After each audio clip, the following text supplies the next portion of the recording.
Bonjour à tous. Euh, je suis ravi de vous accueillir sur ce webinaire. Euh, donc un grand merci pour votre participation. Ce webinaire est dédié à un ingrédient lancé par l'Imagrin Ingrédient qui est Presco Testicorn, qui est un ingrédient destiné à l'alimentation des chevaux et des veaux. Vous voyez sur la partie droite de votre écran une partie chat. Si vous avez des questions, n'hésitez pas à les poser par écrit. J'essaierai d'y répondre si c'est une question de compréhension sur une diapo immédiatement. Sinon, Gilbert Peters, qui est la personne qui s'occupe commercialement de la vente de ces produits sur le territoire français, et moi-même y répondront à la fin.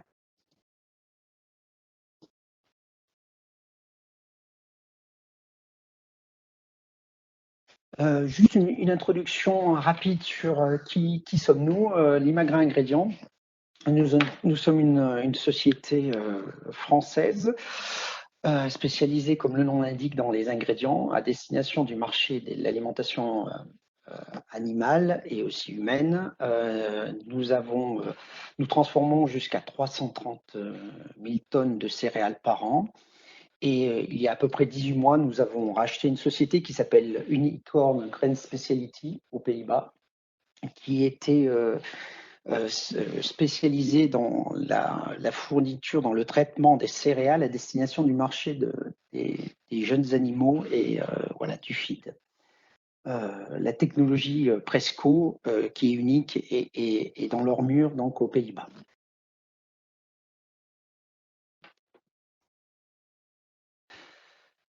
Je vais faire mon exposé en deux parties. Une partie consacrée aux veaux, premièrement, et une autre partie sur ce produit sur le marché des chevaux. Au niveau des veaux, il est connu que la réussite des élevages de veaux conditionne souvent la spéculation sur le lait et la viande. Ce qu'il faut bien avoir en tête, c'est que les performances zootechniques des veaux sont en relation directe avec la précocité et la qualité de ces premiers aliments solides. Le groupe CCPA, en 2015, a montré sur un groupe significatif de génisses que lorsqu'on distribuait des aliments solides concentrés avant les 7 premiers jours, on avait une augmentation significative à 6 mois de 12 kilos par rapport à des génisses qui n'auraient pas eu accès à cette alimentation solide précoce. Cet aliment solide de premier âge permet effectivement, on va dire, les modifications volumes et structurelles des différents estomacs du veau pour qu'ils deviennent un ruminant.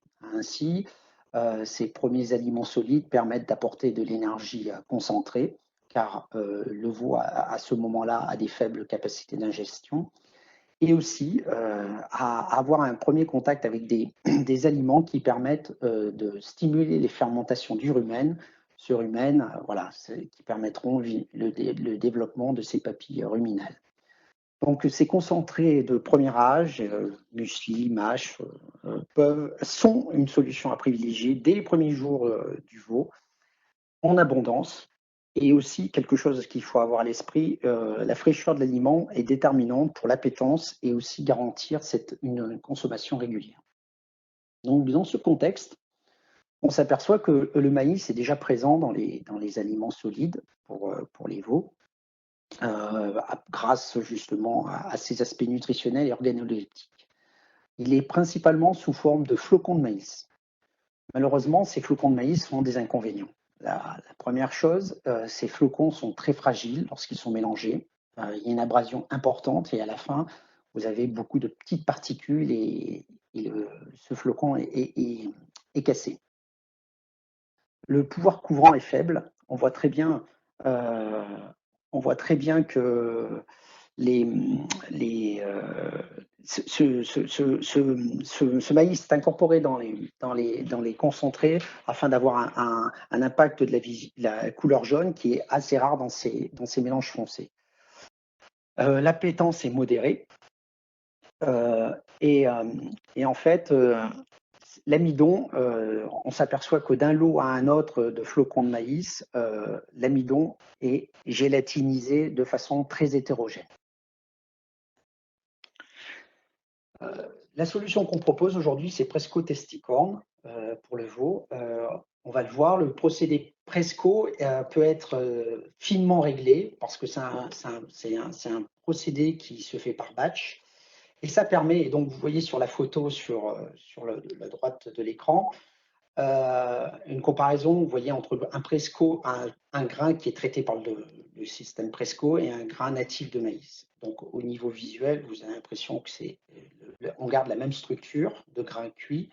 En revanche, le degré de gélatinisation est plus élevé sur le traitement, grâce au traitement Presco. Et l'avantage aussi, c'est qu'on a une grande régularité d'un lot à un autre. Et aujourd'hui, l'appétence de ce produit-là est excellente parce qu'en fait, cette cuisson Presco permet de développer les arômes au niveau de l'odeur et des goûts. Et aujourd'hui, c'est très apprécié par les animaux. D'un point de vue nutritionnel, effectivement, le traitement Presco permet d'agir directement sur l'amidon en le gélatinisant et donc permet une meilleure digestibilité de cet amidon par rapport à du grain de maïs natif et permet au veau d'avoir une énergie disponible élevée. Si on se compare à du grain de maïs natif, les fibres alimentaires sont aussi plus accessibles et donc permettent aussi de stimuler les fermentations au niveau du rumen chez le jeune ruminant. Et enfin, quelque chose qui est aussi important, je vous donnerai quelques chiffres à la fin de la présentation. En fait, le procédé Presco n'induit pas une augmentation de la teneur en fer dans le produit final. Et ça, c'est quelque chose de très apprécié dans tout ce qui est veau de boucherie, en particulier sur l'engraissement pour avoir de la viande blanche. Voilà. Si on fait un focus sur le procédé lui-même, Presco, qui est, je vous dis, unique aujourd'hui, ce procédé se trouve à Weert, aux Pays-Bas. C'est un procédé par batch et qui est une combinaison parfaite entre la pression, la vapeur et le temps de séjour.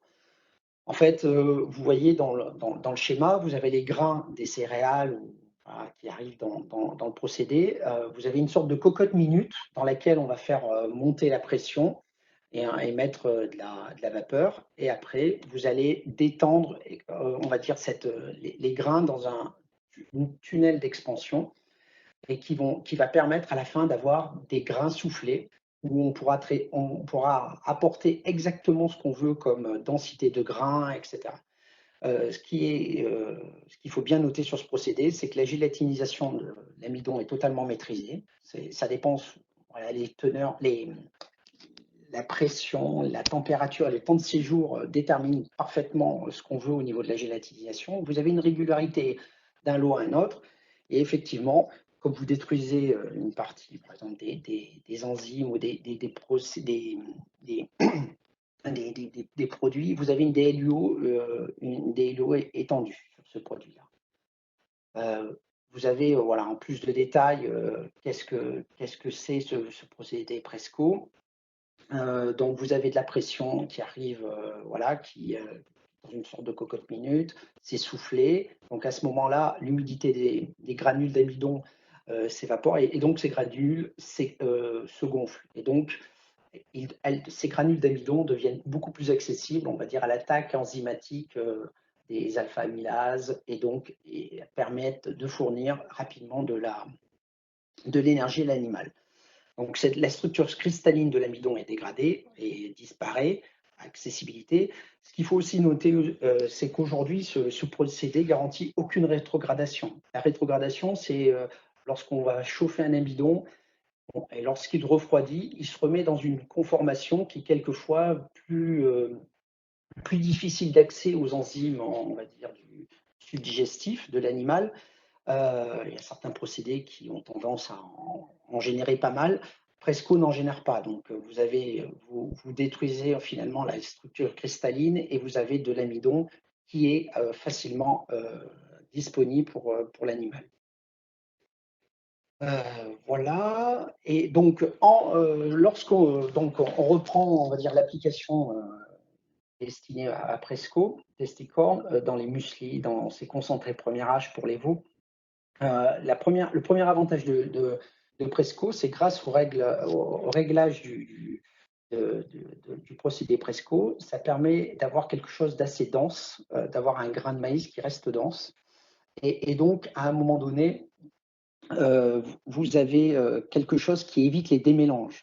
Typiquement, lorsque vous mélangez par exemple des granulés, des issues quelconques, des grains dans les mâches ou dans les concentrés premier âge, les mueslis, eh ben, vous avez tendance à avoir finalement vos flocons de maïs qui vont se démélanger parce qu'ils sont beaucoup plus légers que le reste du mâche et enfin, de la quantité.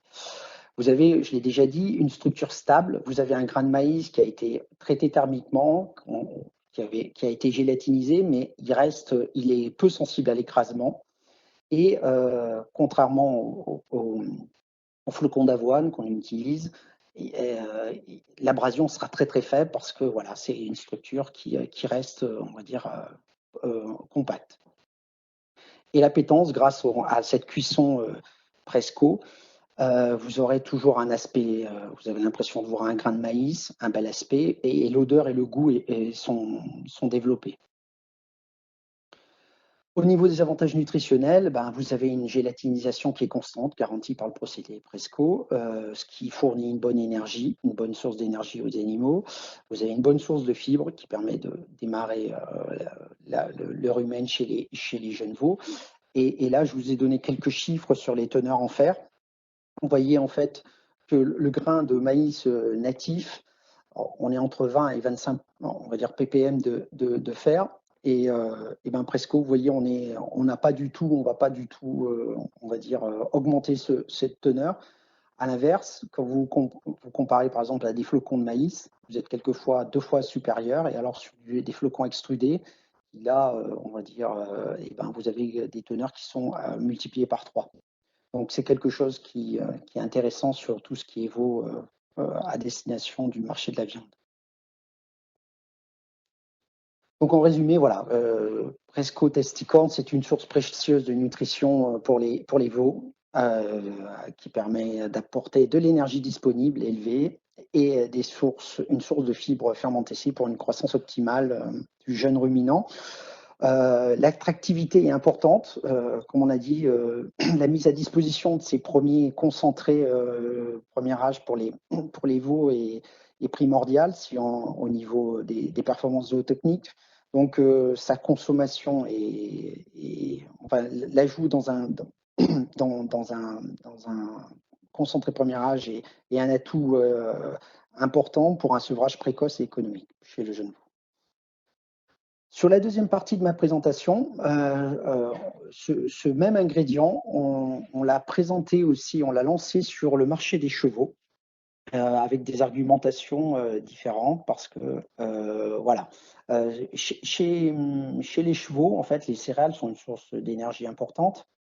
En revanche, pour avoir une bonne digestion, ces amidons doivent être pré-gélatinisés d'une certaine façon, voilà, pré-cuits. Parce que chez le cheval, un amidon, on va dire natif, qui a tendance à être, on va dire, résistant à la digestion, va provoquer des dommages à long terme dans le tube digestif du cheval, et en acidifiant, on va dire, son pH du côlon, et aussi en modifiant sa flore intestinale. Du coup, lorsqu'on regarde là de point de vue plus le maïs, là c'est pareil, on va retrouver le maïs dans l'alimentation du cheval, mais sous forme, on va dire cuite, où on aura pré-gélatinisé l'amidon. Et effectivement, ces flocons finalement sont aujourd'hui la principale source de maïs dans l'alimentation des chevaux, avec les défauts qu'on a déjà évoqués sur le veau, c'est-à-dire que vous avez une faible densité apparente et ils sont très fiables et très friables, pardon. Du coup, Presco Testicorn arrive avec, on va dire, les mêmes arguments, c'est-à-dire que vous avez une digestibilité de l'amidon qui est suffisante grâce au procédé, et par contre, vous avez une structure qui est suffisamment ferme pour que les chevaux aient une bonne aptitude à la mastication. Alors, quelque chose qui est intéressant qu'on a fait sur le cheval, c'est qu'on a fait une étude interne dans l'entreprise où en fait on a fait des essais entre Presco Testicorn et les flocons, et on a vu que voilà chez les ah, on me signale qu'il y a un problème de son. J'espère que tout le monde entend ce que je dis. Euh, euh, je, bon, je continue. Donc du coup, oui, sur la préférence, sur l'étude interne qu'on a réalisée, la préférence a été nette pour Presco Testicorn, où on a vu une consommation plus élevée et plus rapide par rapport au flocon. Quelque chose, donc, en résumé, sur le cheval, bon, c'est très intéressant sur le muesli de cheval parce que vous avez ce marquant jaune que j'ai déjà évoqué sur le veau, c'est-à-dire que vous avez quelque chose qui va égayer finalement visuellement le muesli, avec toujours cet avantage de, de, de, vous baissez le risque de démélange dans le muesli. Vous avez cette belle capacité parce que pour le cheval, sa capacité à mâcher, parce qu'il a une densité apparente élevée, et vous avez une appétence unique grâce justement à cette cuisson qui va développer les arômes, les odeurs, le goût qui sont fort appréciés chez le cheval. Au niveau de la source d'énergie, c'est pareil.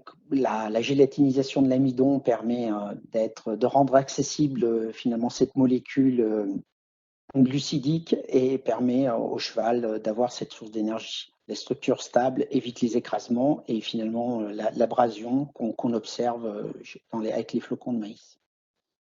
Donc en résumé, chez le cheval, Presco Testicorn aujourd'hui est déjà utilisé chez certains de nos clients. Et aujourd'hui, c'est un vrai atout sur la créativité de ce muesli, sur ce goût et sur cette odeur, d'où le nom Testicorn. Et aujourd'hui, chez certains de nos clients, c'est vraiment devenu un ingrédient clé dans la formulation. J'ai conclu voilà, le webinaire. Aujourd'hui, bon, vous pouvez poser les questions. Il y en a il y en a quelques-unes qui sont tombées pendant que je parlais. N'hésitez pas à rebondir sur ce que je dis. Gilbert Peters donc, peut répondre aussi à ces questions. Alors, il y a une première question sur la digestibilité de Presco Testicorn par rapport à du maïs entier. Aujourd'hui, si on regarde par exemple la gélatinisation du Presco Testicorn, nous sommes à 50% de pré-gélatinisation, ce qui permet une vraie digestibilité accrue, c'est-à-dire que vous avez quand même quelque chose qui est au niveau de la digestibilité, on est proche de ce qu'on observe dans les flocons de maïs. Donc c'est quelque chose, si aujourd'hui vous utilisez des flocons de maïs, on est au niveau de la même digestibilité que ces flocons de maïs. J'ai une autre question sur l'origine du maïs. Peut-être une question plus précise sur si le maïs est garanti sans OGM. Effectivement, le maïs est d'origine européenne et donc aujourd'hui, cet ingrédient Presco Testicorn est garanti sans OGM. Une question aussi sur si on peut vous fournir la fiche technique de cet ingrédient. Effectivement, il n'y a pas de problème. On peut vous fournir Gilbert se fera une joie de vous fournir la fiche technique de cet ingrédient et d'accompagner avec vous sa mise en place chez vous. Gilbert, vous... Oui, je vous Ah, entends. c'est bon, c'est bon. Eh Il oui, est en ligne. je vous entends et je note le travail que je vais faire, la D'accord. tâche qui sera la mienne. Ouais, très bien. Gilbert, il y a une question, alors ça c'est plus, je pense, pour toi, par rapport Ouais. à quelle est la différence entre ce Presco testicorn et les maïs popés que l'on trouve sur les marchés. Sur le marché déjà. Ouais. Oui, effectivement. Donc sur le marché, il y a déjà le puffet maïs, il y a déjà le, donc le pet corn, hein, qui sont à l'inverse, je dirais, du produit que tu viens de présenter, des produits dont la cuisson est plus sévère. C'est-à-dire que le temps de séjour, le temps de contact et les températures sont inférieurs dans le testicorn par rapport aux deux produits que je viens d'évoquer, donc le puffet maïs et le petcorn. Ce qui se traduit en fait dans le taux de gélatinisation. Hein, tu nous as donné, Walter, tout à l'heure, le taux de gélatinisation du Presco testicorn, hein, qui est proche de 50%, alors qu'on est plutôt à 85-90 avec les produits que la question évoque, donc les produits popés déjà présents sur le marché. Donc c'est une différence dans l'intensité du traitement. Est-ce que j'ai répondu à la question?